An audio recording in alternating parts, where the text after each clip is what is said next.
Welcome, everyone.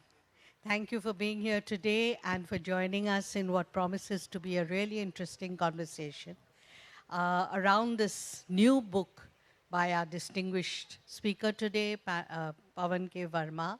We've just heard the introduction of his rather celebratory career, and a long one, which has spanned several aspects of civil society, I would say, from all sorts of different perspectives and points of view. So when somebody like that sits down to seriously think about an old tradition, centuries old tradition of Indian thought, it's something to be intrigued about. And that indeed is what this book does for us. It's a very, very interesting compilation, Echoes of Eternity, where Pavanji has studied, gone back deep into time, and put together, collected very interesting nuggets selected by him of Indian thought, philosophy, all sorts of, it covers history, it covers how to live your life on a daily basis, it covers society, it covers, all the different aspects of being a responsible human being in today's life. And I wanted to, we'll talk about different things about the book, but I thought I would first start by asking Pavanji. His book begins with the concept of Maulik Soch. And his first sentence is, India is a civilization of Maulik Soch, the power of original thought. This faculty has been the bedrock on which the Indian people have survived and flourished since the dawn of time. Now, the idea of original thought, okay? I wanted Pavanji to start by maybe talking a little about this, since it's the fundamental basis of the book. Thank you very much, Anjum. It's a great pleasure to be here at the APJ Lit Fest. I've been here before. This is my last book, I think I've lost count, 25th or 26th. And I have another book coming out next week at another literary festival at Jaipur, which is a novel, which is called The Lady Who Carried the Monk Across the River. But that's a short novel. This is a fat book. But it's essentially, it compels you to ask yourself who we are. India is one of the most ancient civilizations, not as rhetoric, but established by scientific research. The first printed word, which is the Rig Veda, when I say printed, the written document, was earlier dated to sometime around 1500 BC, what we now say BCE. And that was done by the British. There was the theory of the Aryan invasion, overcoming an indigenous in the civilization, and the Rig Veda was dated to 1500 BCE. But new research shows, and it's incontrovertible research, that in all probability and almost scientifically certainly, the Rig Veda is dated to any time close to around 4000 BC. And one simple reason I'll give you for that, there are 72 references to the mighty, torrential Saraswati river flowing down from the Himalayas to the sea. And at least 11 hymns entirely dedicated to the river Saraswati in the Rig Veda.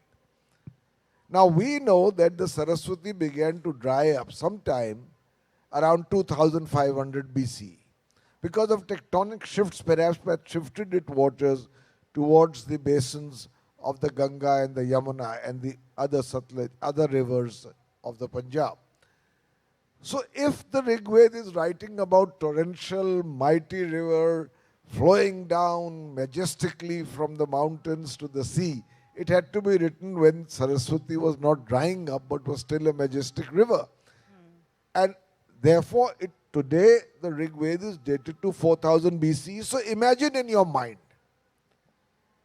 a civilizational journey for about 7,000, 8,000 years, marked by antiquity, continuity, assimilation, diversity, and peaks of refinement.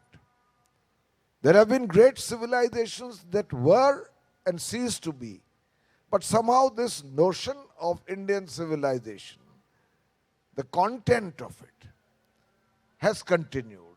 And in my view, one of the reasons for it was that we were not a mimic civilization. We were a civilization that powered itself on the basis of original thought. Take the Nasidiya Sukt of the Rig Veda.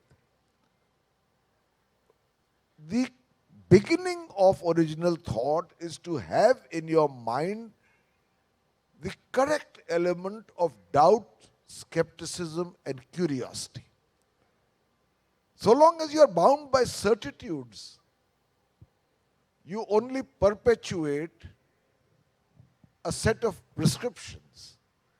The moment you have doubt, skepticism, inquiry, exploration, that is an invitation to original thought. So you are, in a sense, advocating the absolutely sort of deeply integrated idea of critique and dissent as part of our whole tradition of original thought, right? Yes, and that is one of the reasons for this book, is that we have become, in a way, adrift or alienated from the remarkable examples of original thought that Right. have been a part of our own civilizational journey. One of the consequences of colonialism is that it's not the military conquest of people, it's the colonization of the mind. Which is why I'm speaking to you in English, although I'm very fluent in Hindi also.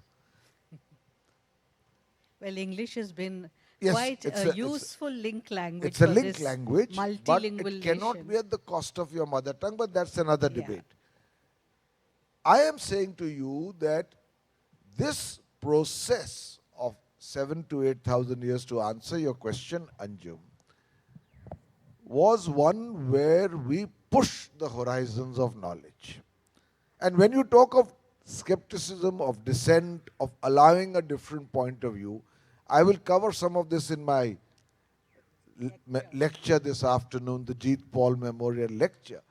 But look at the nature of your foundation. What are the three Mahavakyas of the Upanishads? Ekam sat vipraha bahuda vadanti. The truth is one, wise people call it by different names. There is no civilization in the world at that time which was perhaps open to that level of eclecticism, where it was prepared to believe that another opinion could be as wise as the one held by ourselves. Right. Or if you say, when I entered parliament as a member of the Rajya Sabha, the first thing you see at the main gate, Udara Charitanam Vasudhaiva Kutumbakam. The world is your family for the big-hearted. And therefore dissent and debate had to be included, and that is why we have not one but 6 systems of Hindu philosophy. And that is why we also have systems where, and they are all mentioned, at least you must whet your appetite to know more. Right. You cannot be rootless. You cannot be photocopies, because you are legatees of a great civilization. 6 systems of Hindu philosophy, and outside that, you also consider as part of Hinduism, when you talk of debate and dissent and debate, And critique. the Charvaks who said the Vedas are a bunch of lies. The Charvaks are the materialist school of Hindu philosophy, who said the Vedas are a bunch of lies, preceding Marx by 4,000 years, who later said religion is the opium of the masses. The Arthashastra, Kautilya's Arthashastra. Everybody thought Machiavelli is the founder of real politics. There is Kautilya's Arthashastra, Yeah. whose manuscript was lost to us till the 19th century, discovered by chance in a library in Kerala. That is what colonialism does to you. And we are unaware of it. That is the tragedy of the consequences of colonialism. So if we get back to your sort of what I would say is a running sort of stream through the book, the idea of the eclectic, the idea of eclecticism. I just read a very interesting passage from the introduction where Pavanji writes, we have to understand that underlying our vibrant diversity is the unity of what can only be described as the audacity of thought. A lovely phrase, audacity of thought. It is this that enabled us to touch new heights in philosophical rumination. And then he goes on to say it's not just only about philosophy, which people could dismiss as being ivory tower uh, ruminations, but unmatched calculations in astronomy, foundational contributions in mathematics, including the invention of the zero, create one of the oldest systems of town planning, the first ever meditation on aesthetics, a unique tapestry of music, dance, and rhythm not seen in any other part of the world. That's the Natya Shastra, I presume you're talking about. Pioneering work on statecraft, preceding Machiavelli by millennia, as you just mentioned, the Arthashastra. Groundbreaking achievements in poetics, grammar, dramaturgy, literature, architecture, environment, and highly evolved notions of ethics, the goals of life, and sources of anchorage for the ordinary person. Now, that is quite a range. And all of it is is rooted in solid evidence. You know, the fact that all of this has been come out of the audacity of original thought, right? Indeed, I mean, I've been in the foreign service as a bureaucrat, I've been in politics, and I'm a writer.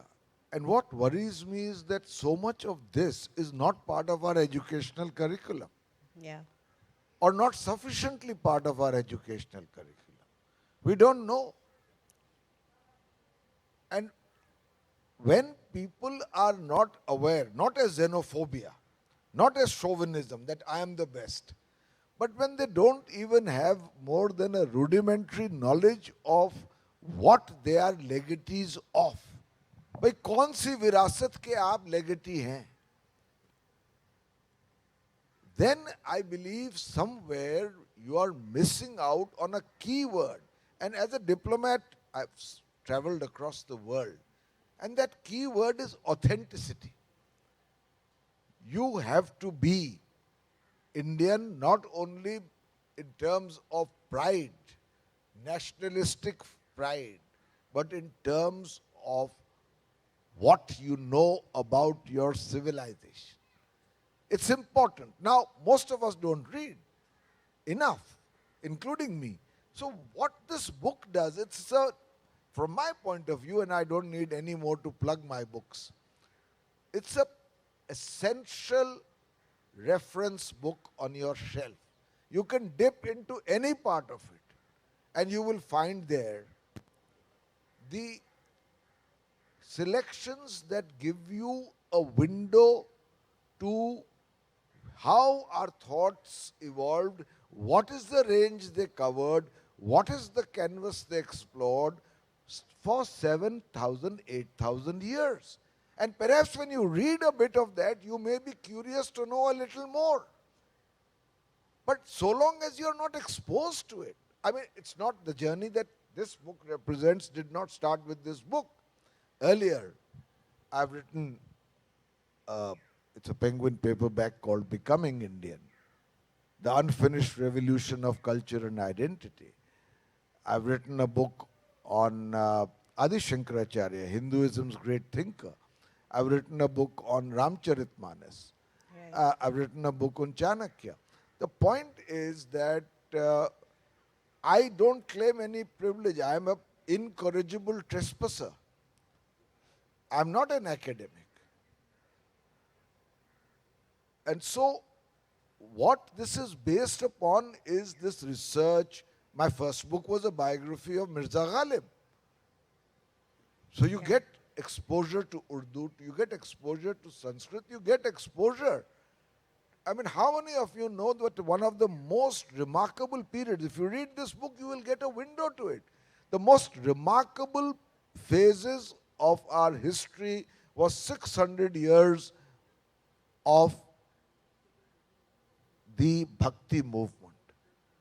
One of the reasons why we survived the pretty uh, destructive entree into India of Islam and ultimately built a syncretic culture that also included elements of those who came in as Turkic invaders was the Bhakti movement. It took Hinduism, or in the Hindu faith, from the cloistered sanctum sanctorum of the Sanskrit privileged to the people. I Yeah. mean, just look at the range. If you read, for So instance, it, here, Namdev, Tukaram, yeah, I was going to actually Chandidas, Vidyapati, I was going to point out Surdas. how much you have. I mean, there are names here that are so unexpected, I would say, that took me by surprise. But before that, there was just one thing I wanted to say about this destructive entrance of Islam. I think Islam first entered the country through very, very non-violent means, which was traders and people settling here, and just like Christianity did. And the Islamic rulers who invaded were invaders. Like they could have been anything. They could have been the Christian knights who invaded the Middle East. So that's a very different thing, because I think, as you very correctly pointed out, and you've got people here who've shown, I mean, the names of here who've shown, what happened here was that there was this incredible ability to absorb and become, like you said, it's a very unique faculty to become one with a, sort of sense of civilization, which is, based on being able to think for yourself, which goes back to a very deep tradition. But look at the names that are included here. I mean, you expect to have the Upanishads, you expect to have the Rig Veda, the other Veds. Maybe you even expect to have Kama Sutra. And Nagarjuna, the Jain text, yes, because we're talking of ancient Indian thought, you would expect that. Then it goes into the Japji and the Rehras. It goes into Amir Khosru, Baba Bulle Shah. We come right up to Dadabhai Naroji. We come to B.R. Ambedkar, Sri Aurobindo. We have Periyar. We have Maulana Abul Kalam Azad. We have Indira Gandhi. We have Atal Bihari Vajpayee. And we have Osho, which might surprise some people, and also Abdul Kalam, our ex-president, ABJ Abdul Kalam. I wanted to ask you that while you were selecting, it must have been quite a monumental task that you set yourself. So what guided you through this process, and what were the features that made you feel that you need to include a particular text? Well, any selection will include a substantive element of exclusion, because there is so much that you can possibly include. When I was just talking of the Bhakti movement, the number of remarkable poets are so many. Allama Prabhu, Basavanna, Chandidas, Vidyapati, Surdas, Mirabai, Antal, that you can do a whole book just on theirs. So you have to exclude and include in a manner that provides you as I keep saying, a glimpse, a taste, a sense, a flavor, an essence of what really this entire legacy is. So what makes me include some and exclude some? You expressed surprise about Osho. Now, in my view, in modern India, I have chosen two philosophers who I believe were a continuation of what you mentioned right to begin with, Maulik Soch, the power of original thought. One was Jiddu Krishnamurti, and the other, and this could be unacceptable to some, was Osho. Because if you read Osho's writings more fully, you will understand that the sensationalism that is made out of a few episodes is essentially, the foundation of it is a profound extension of Vedantic explanation or the exploration of joy. And it is only, again, when you say Maulik Soch and what you include, after all, in the Advait school of Hindu philosophy, the great Mahavakya is Tat Twamasi, that thou art.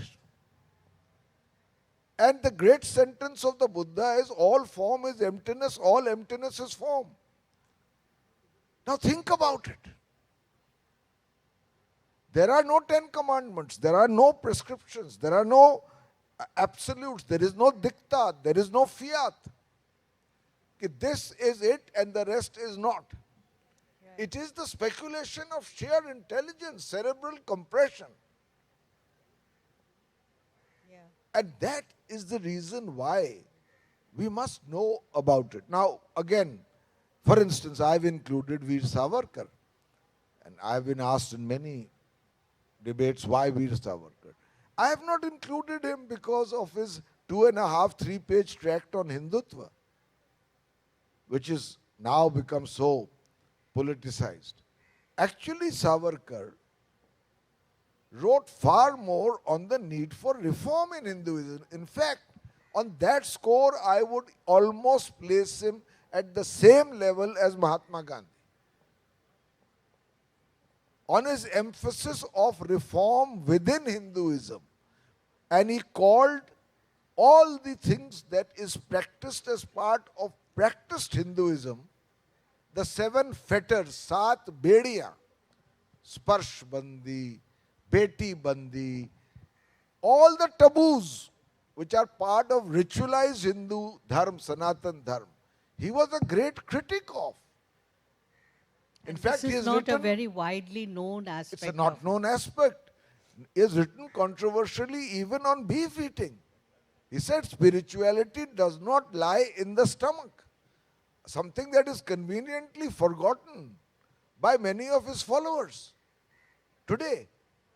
So you have to know what is the contribution of a particular thinker, not take a superficial message, go deeper, understand the background from which these people came. After all, even Savarkar spent close to 12 years in incarceration, including the most horrific incarceration in the Andamans.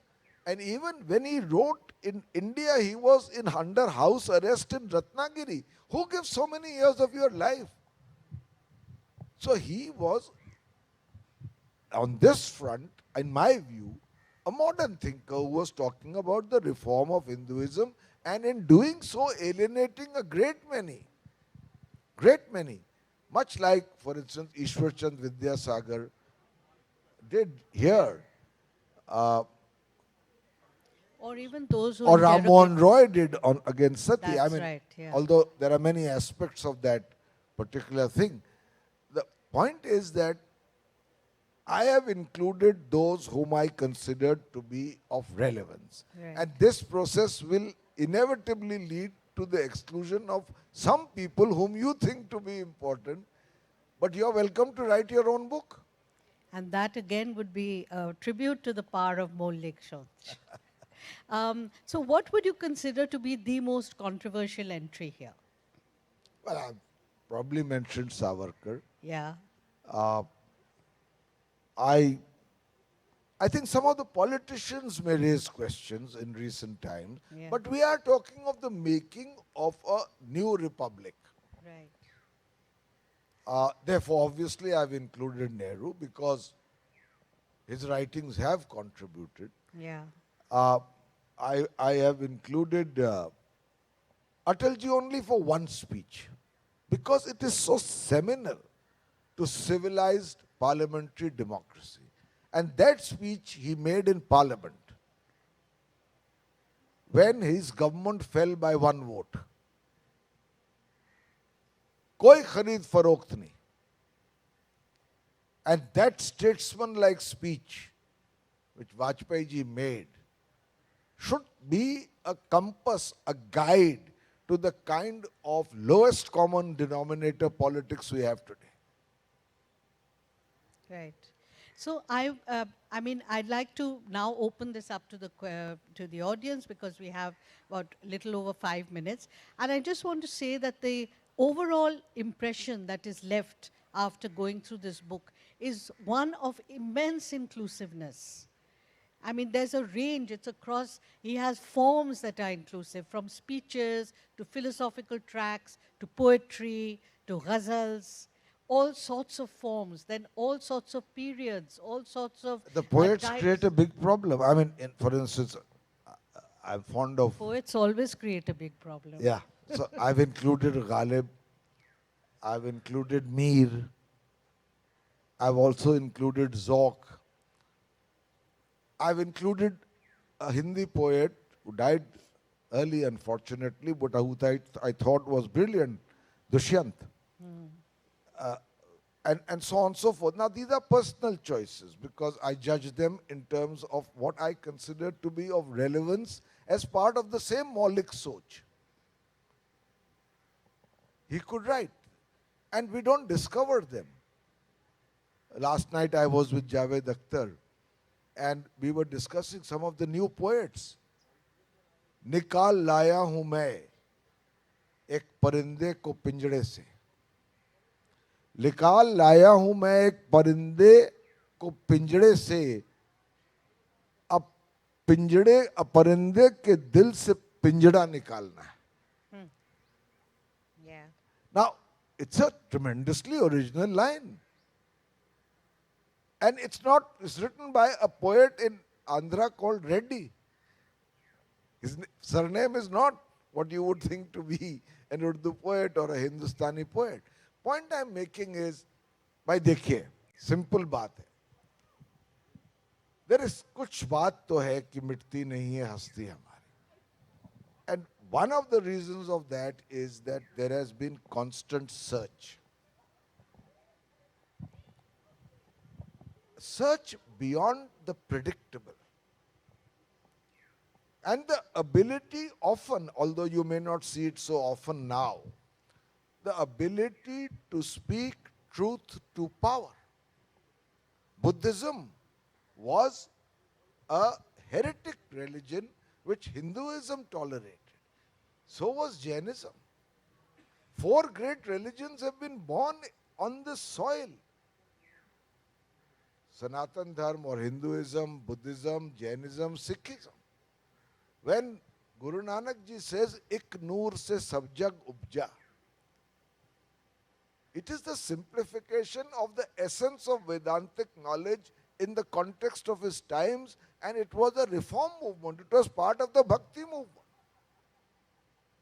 So unless we get an idea of why we have survived, on what inspiration we have journeyed, what has been the content of that journey, I'm afraid we will, in our own estimation, also be educated but not informed.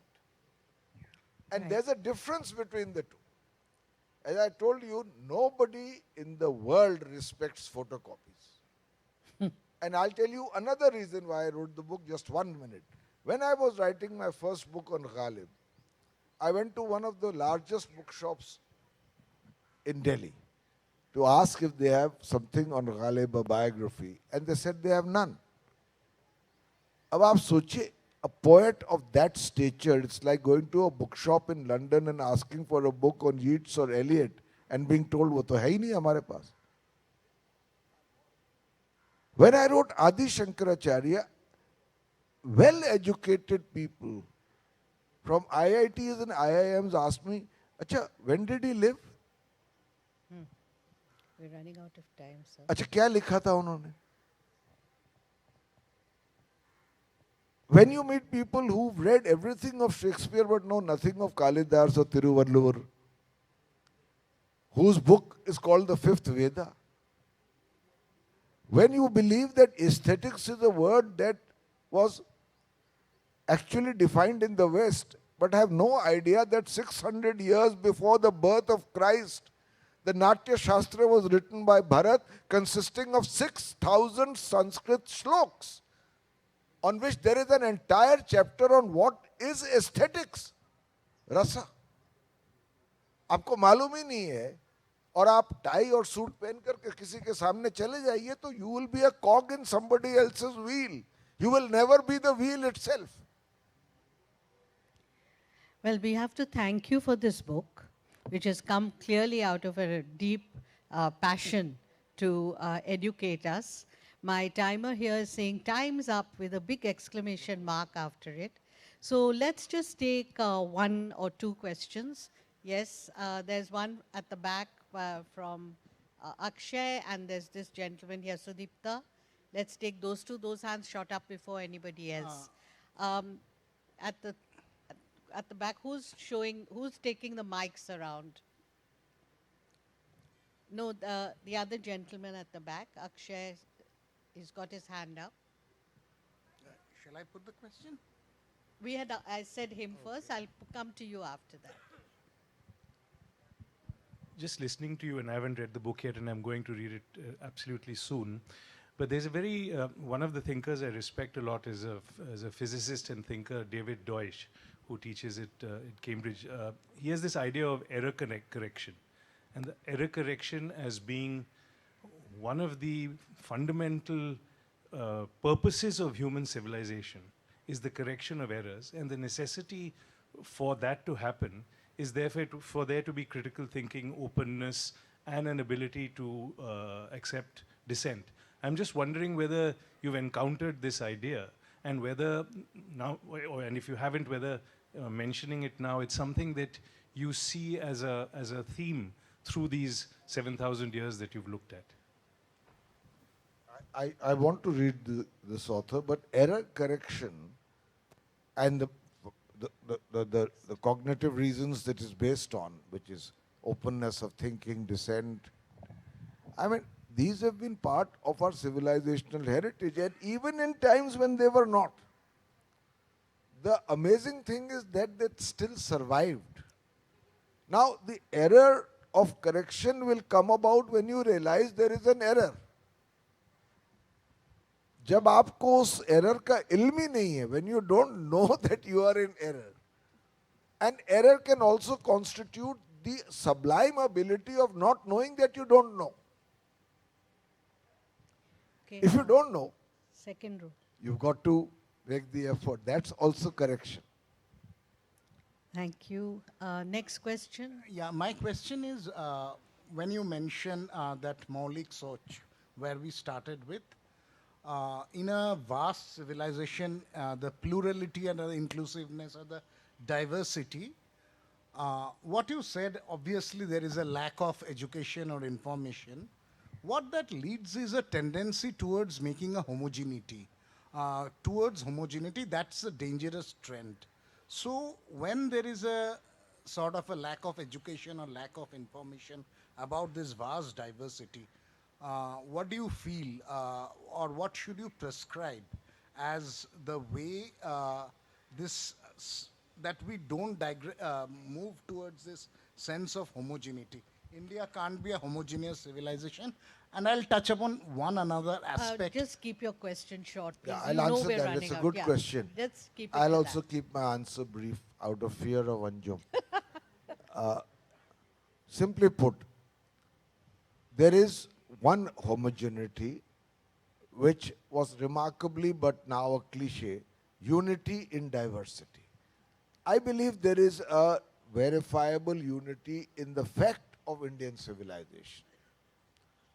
But the diversity, if you try to homogenize, you are going against your own founding principles. The third Mahavakya of the Upanishads is, Ano bhadraha kritavo yantu vishvata. Let good thoughts flow to me from all directions.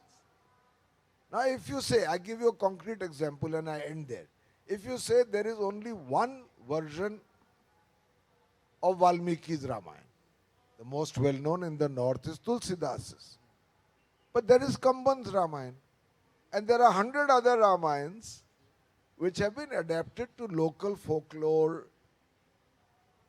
But when someone wrote about that, recognizing them, the Hindu right protested. So you are trying to reduce a civilization which has been a sparkler of ideas and has in fact benefited precisely because of that to a homogeneity which is debilitating. वो कमजोर करती है हमको. Thank you. Third question and final question. I'm very sorry. What we can do is once we're off stage, you will get a chance to engage with Pavanji on a one-on-one basis. And certainly if you want to get the book signed, I'm sure he's going to reply. Oh, 2 or 3 more questions. Okay, they've been very generous with our time. Obviously very impressed with you, Pavanji. Yes. Hi, I am Shudipto. So if I look back at India around 1 or 2 millennia back, we had two kind of literature. One Brahminic literature, which were not allowed to spread outside India or even not allowed to spread to the lower caste. They were not allowed to listen to Brahminic literature.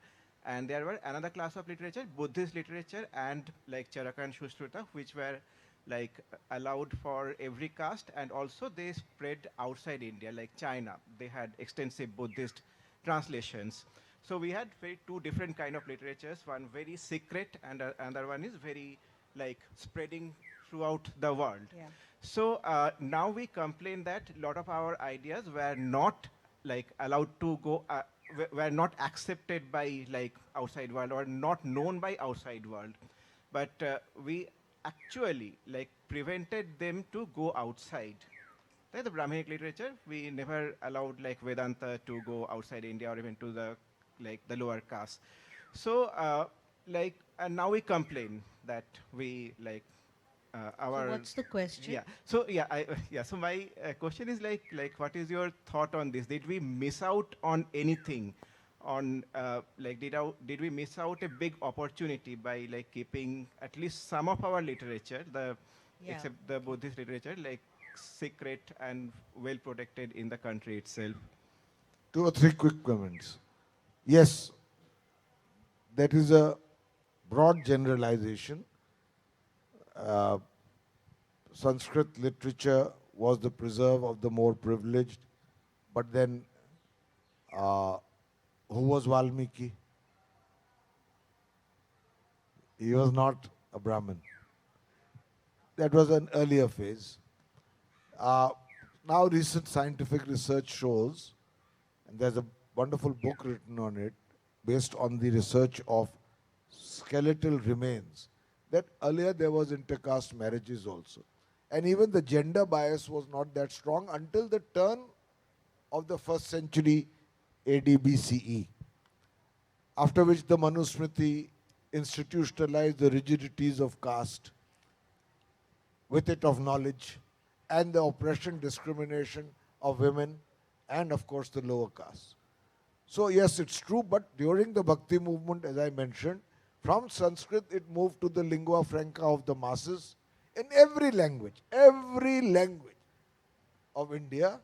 And incidentally, in those 600 years, the leadership of each of the sects of the Bhakti movement obliterated both caste and gender barriers.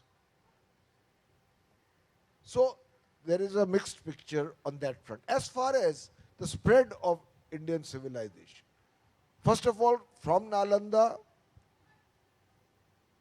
it went abroad, and Nalanda was a repository of both Vedic literature and Buddhist literature.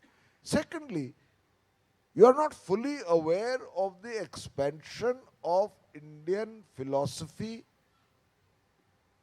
and worldview that happened under the Cholas. Right up to, I mean, the biggest Indian temple, Hindu temple is where? In the world. Angkor Wat. In what is now modern day Vietnam Cambodia border, the Champa dynasty, which is based entirely on Indian traditions and philosophy and thought, lasted for 1,000 years. Right up to Bali, beyond. So there was a spread, but it was not through military conquest. Right.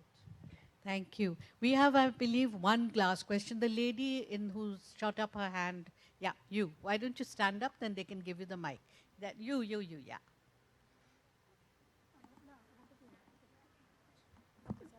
Yeah. Okay. So I'll keep my question really short. Obviously, I'm really fascinated by your book, and I obviously haven't read it yet, so that is definitely on my book list now. So, since your book is all about, the lesser known facts of India that the current population does not know about, that we should know, in fact, that the educational system has not incorporated yet. So, does your book cater to, the narrow minded conservative population that we should be changing, who stringently believe what historians have proved and which are true facts, or the population that has no or very limited knowledge about the very rich culture and history of India? So I would say that the strength of those who claim to have a monopoly over knowledge and tell you what is right and what is wrong, their strength lies in the fact that those who want to oppose them don't know. So they decide. I'll tell you, I have no, in this regard, I'm not speaking as a politician, but very often with an RSS ideologue on television, if I'm having a debate on, let us say, Hindu thought, philosophy, action, practice, so very often they say to me, Pavan ji, हम आपके साथ debate नहीं करेंगे. Because I have written more than them. I know. I know the definition which Bhagavad ji quoted in the Sthapna of the Ram Mandir in Ayodhya as the line, the Chaupai he quotes as the line, Sab nar karahi paraspar priti. Ram Rajya will be a place where every citizen will have mutual respect for each other. तो आप वो line तो पढ़िए मत. कहने का मतलब ये, if we do not wish to become necessarily cheerleaders of conservative thought or of thought which says that I know and I have a monopoly on truth, then we must make the effort to know more. It's as simple as that. Thank you. We really have come to the end of this session. Fascinating to hear Pavanji speak. The sort of passion and conviction with which he conveys his thoughts is a treat indeed. I hope some of you will manage to get a copy of this book and get it signed. And I hope, thank you very much, Pavanji. Thank you for being such a wonderful audience. And those of you who want to get more of his inimitable style of communication, do attend the Jitpal Memorial Lecture today. I think it's at 5 o'clock, is it? Yes, 5 o'clock right here. And he's going to talk about, are we a tolerant society? So it should be a very interesting discussion and talk actually, a lecture. And I hope to see some of you there this evening. Thank you.